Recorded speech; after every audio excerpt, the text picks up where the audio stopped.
Hello everyone, welcome to Google coaching centre. Google coaching centre के इस video में हम लोग देखेंगे साइंस के कुछ ऑब्जेक्टिव सवाल जो परीक्षा में बार बार आते हैं। सही है।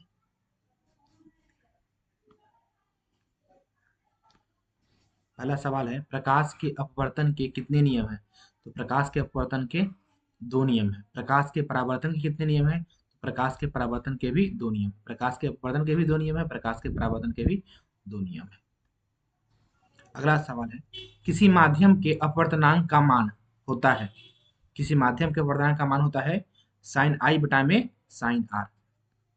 साइन आई बटा में साइन आर। अगला है, अवतल लेंस के आवर्धन m बराबर होता है। आवर्धन बराबर होता है v बटा में u। Option number D, v बटा में u। अगला है, हजामत बनाने के लिए प्रयोग किया जाता है। हजामत बनाने के लिए अवतल दर्पण का उपयोग किया जाता है। हजामत बनाने के लिए अवतल दर्पण का उपयोग किया जाता है। समतल दर्पण द्वारा बना प्रतिबिंब होता है हमेशा। समतल दर्पण द्वारा बना प्रतिबिंब हमेशा काल्पनिक होता है। समतल दर्पण द्वारा बना प्रतिबिंब हमेशा काल्पनिक होता है। समतल दर्पण द्वारा बना प्रतिबिंब काल्पनिक होता है। किसी लेंस द्वारा उत्पन्न आवर्धन का एसआई मात्रक क्या होता है? तो आवर्धन का एसआई मात्रक होता है, कोई भी मात्रक नहीं होता है, मात्रक विहीन होता है। आवर्धन का एसआई मात्रक होता ही नहीं, मात्रक विहीन होता है। निम्न में से किस लेंस की फोकस दूरी धनात्मक होती है? किस लेंस की फोकस दूरी धनात्मक होती है? तो उत्तल लेंस। उत्तल लेंस की फोकस दूरी धनात्मक होती है। उत्तल लेंस की फोकस दूरी धनात्मक होती है। अगला, वाहनों के साइड मिरर पीछे देखने में किस दर्पण का उपयोग किया जाता है? तो वाहनों के साइड मिरर में पीछे देखने के लिए उत्तल दर्पण का उपयोग किया जाता है। उत्तल दर्पण का उपयोग किया जाता है। इनमें से कौन सा दर्पण सूत्र है? दर्पण सूत्र कौन है? एक बटा में बी प्लस एक बटा में यू बराबर एक बटा में F. Option number A. Lens सूत्र क्या हो जाएगा? एक बटा बी माइनस एक बटा यू बराबर एक बटा एफ हो जाएगा लेंस सूत्र।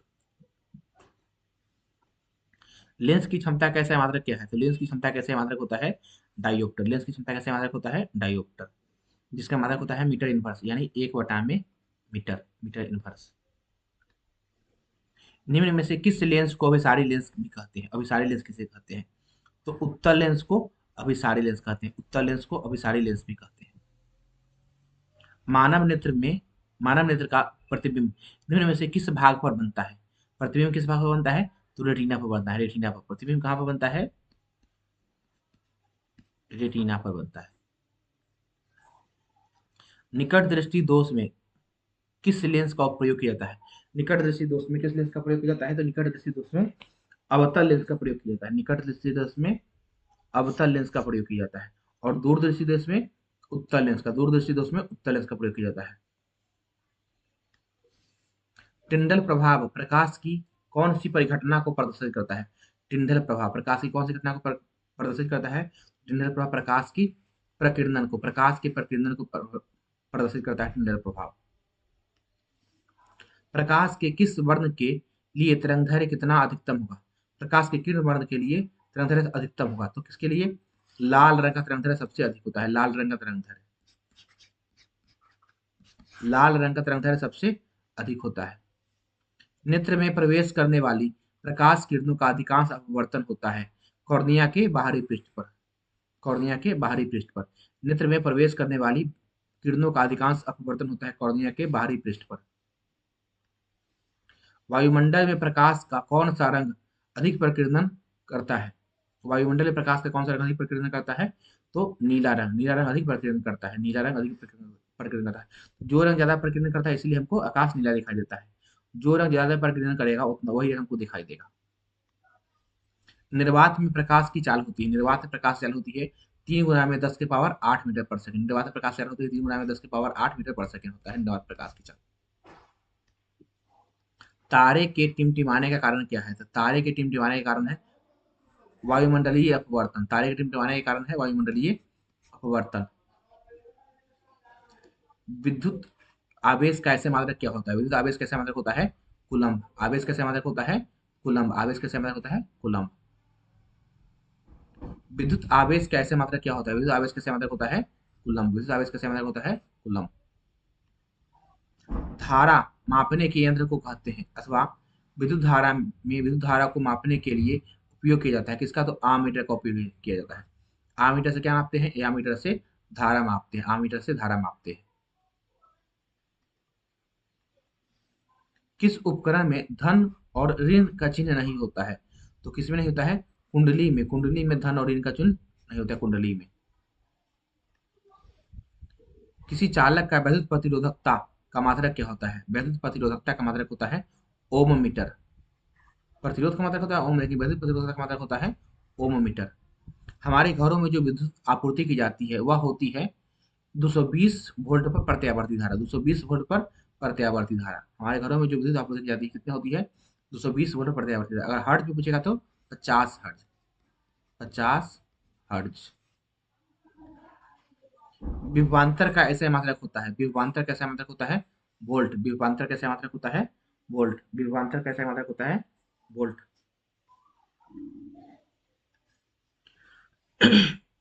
विद्युत धारा। विद्युत धारा उत्पन्न करने की युक्ति को कहा जाता है जनित्र। विद्युत धारा उत्पन्न करने की युक्ति को कहा जाता है जनित्र। अनवीकरणीय ऊर्जा है। अनवीकरणीय ऊर्जा किसे कहते हैं? तो कोयला से प्राप्त ऊर्जा को अनवीकरणीय ऊर्जा कहते हैं। कोयला से प्राप्त ऊर्जा को अनवीकरणीय ऊर्जा कहते हैं। ऊर्जा के दो अनवीकरणीय स्रोत कौन कौन से हैं?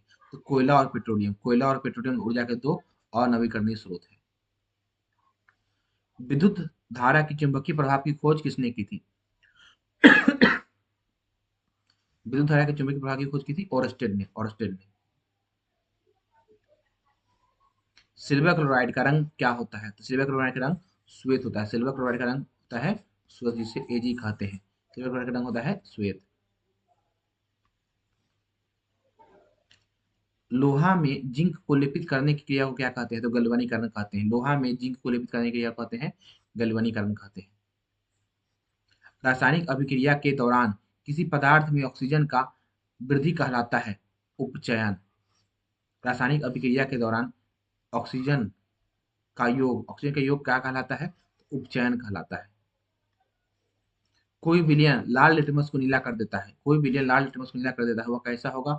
उसका पीएच मान कितना होगा? तो उसका पीएच मान होगा 10, मतलब क्षारीय होगा। अगर क्षार होगा तब ये लाल को नीला करेगा। क्षार क्या करता है? क्षार लाल को नीला करता है और अब नीले को लाल करता है। तो क्षार का पीएच मान कितना होता है? 7 से अधिक, यानी 10। किसी भी उदासीन विलयन का पीएच होता है, किसी भी उदासीन विलयन का पीएच होता है कितना? 7। उदासीन का होता है 7। निम्नलिखित में से कौन लवण है? तो लवण कौन सा है? लवण है K2SO4। K2SO4 लवण है। NaOH क्षार है। NH4OH क्षार है। NaOH क्षार है। HCl क्या है? HCl तो अम्ल है। H2SO4 भी अम्ल है। HNO3 भी अम्ल है। नाइट्रिक अम्ल है, सल्फ्यूरिक अम्ल है, हाइड्रोक्लोरिक अम्ल है।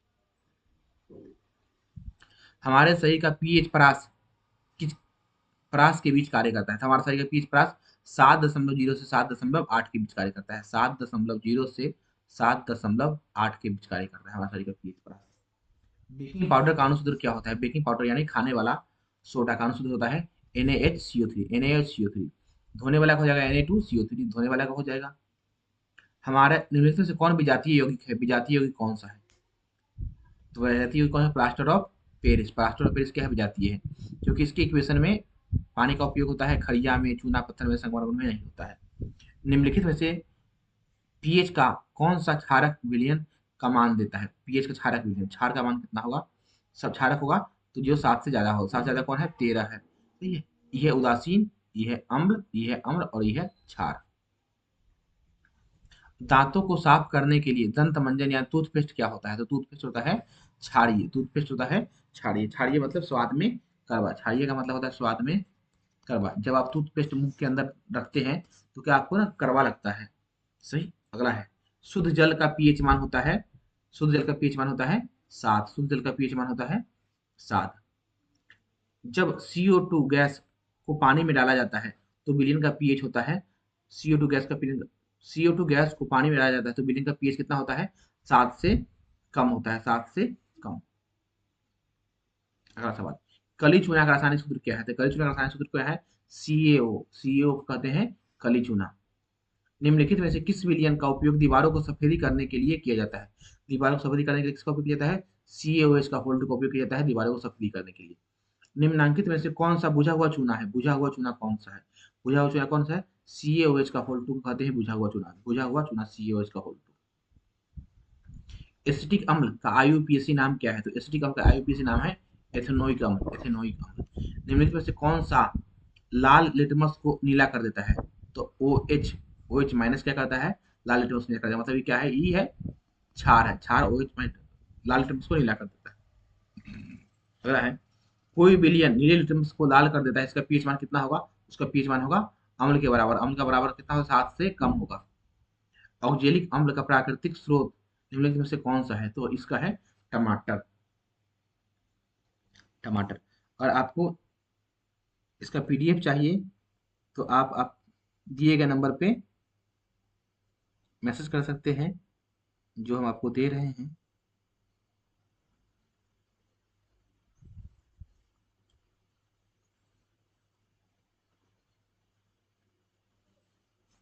नंबर है 92, यहाँ लिख देते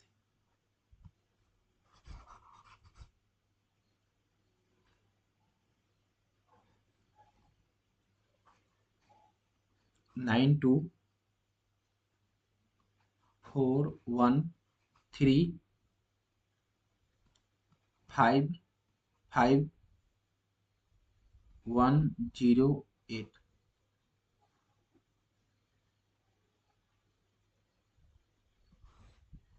9241355108।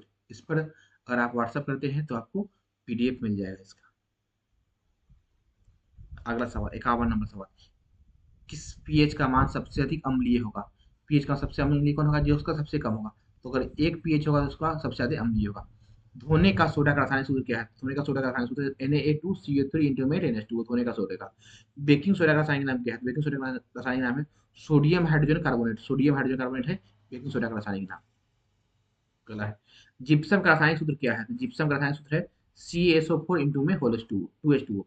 जिप्सम का रासायनिक सूत्र है CaSO4 इंटू में 2H2O। CaSO4 इंटू में 2H2O है जिप्सम का सूत्र।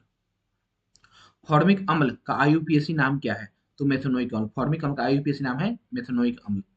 अम्ल का पीएच मान कितना होता है? 7 से कम। अम्ल का पीएच मान होता है 7 से कम। कौन सा सर्वोत्तम सुचालक है? कौन सा सर्वोत्तम सुचालक है? सर्वोत्तम सुचालक है चांदी, सर्वोत्तम सुचालक है। निम्नलिखित में से कौन उपधातु है? तो कौन उपधातु है? एंटीमनी। एंटीमनी उपधातु है। एंटीमनी उपधातु है। पीतल क्या है? तो पीतल एक मिश्र धातु है। पीतल मिश्र धातु है। किसका किसका? तांबा प्लस जिंक का है मिश्र धातु पीतल। निम्न में से कौन आयनिक यौगिक है? आयनिक यौगिक कौन सा है? CaCl2। CaCl2 क्या है? आयनिक यौगिक है। निम्न में से कौन सा पदार्थ ऑक्सीजन का संयोग नहीं करता है? तो ऑक्सीजन का संयोग कौन सा नहीं करता है? Zinc, potassium, gold. गोल्ड इसका आंसर हो जाएगा। गोल्ड ऑक्सीजन का संयोग नहीं करता है। तभी तो आप देखते हैं जब सोना बहुत दिन तक पीला पीला ही रहता है, उसका रंग बदरंग नहीं होता है, क्योंकि वो ऑक्सीजन से अभिक्रिया करता ही नहीं है। शुद्ध सोना कितने कैरेट का होता है? शुद्ध सोना 24 कैरेट का होता है। शुद्ध सोना 24 कैरेट का होता है। कौन सा अधातु कमरे के ताप पर द्रव अवस्था में होता है? तो कौन सा धातु होता है?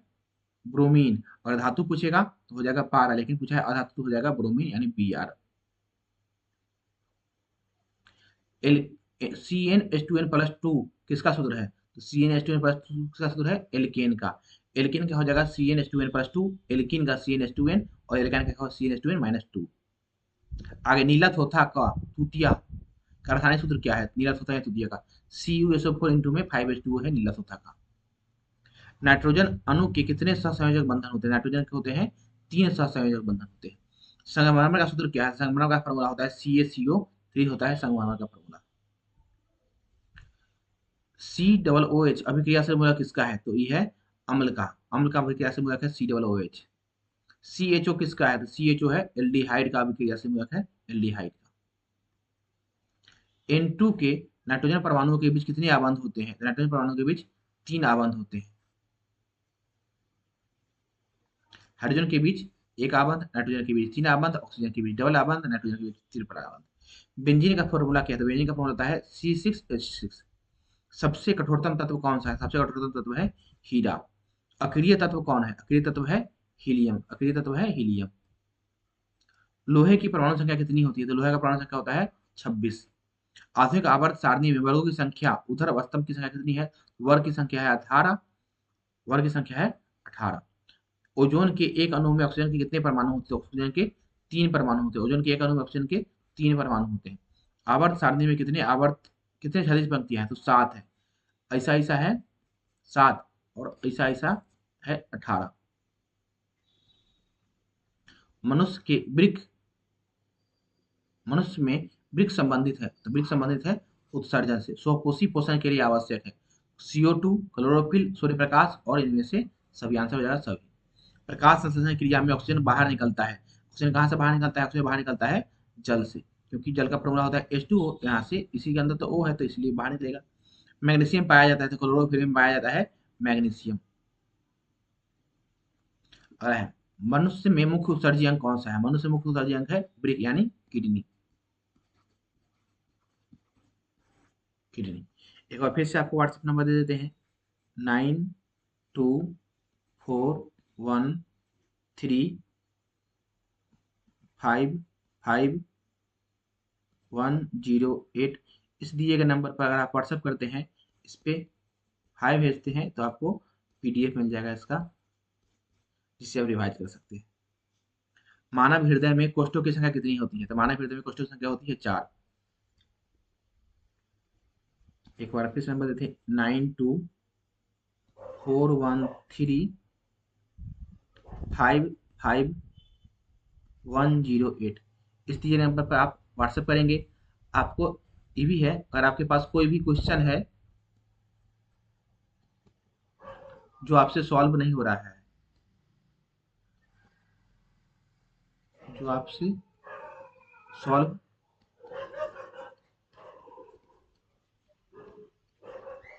नहीं हो रहा है, आप उसे भेज सकते हैं।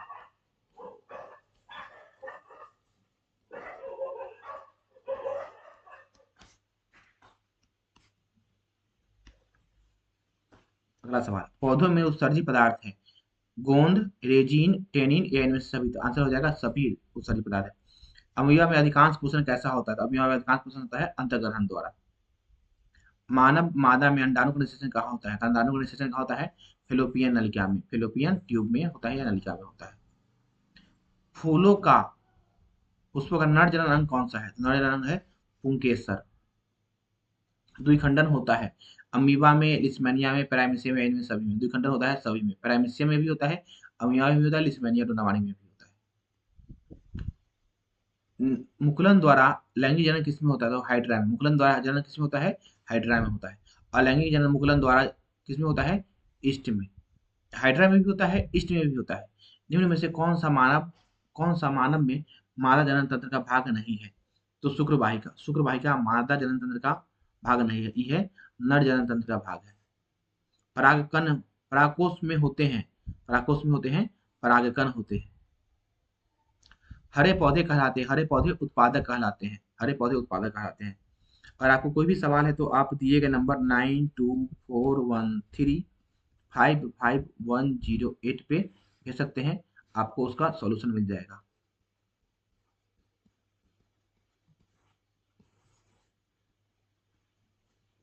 विकसित अंडाशय कहलाता है फल, विकसित अंडाशय कहलाता है फल। ओजोन के अणु में ऑक्सीजन के कितने परमाणु होते हैं? तो ओजोन के होते हैं 3 परमाणु होते हैं, क्योंकि लिखते कैसे ओजोन को? O3 लिखते हैं। अपघटक का उदाहरण है, अपघटक का उदाहरण है कवक। चिपको आंदोलन का मुख्य उद्देश्य किसके संरक्षित करने से? चिपको आंदोलन किससे है? वृक्ष से। जो वृक्ष था, वृक्ष से औरतें लोग चिपक जाती थी कि वृक्ष को नहीं काटा जाए, तो ये चीज किससे संबंधित है? वृक्ष से संबंधित है। मनुष्य के सबसे बड़ी ग्रंथि कौन सी है? मनुष्य की सबसे बड़ी ग्रंथि है लीवर, जो 1.5 kg का होता है। ग्वाइटर अथवा घेंघा पनपता है किसके से? तो आयोडीन की कमी से, आयोडीन की कमी से।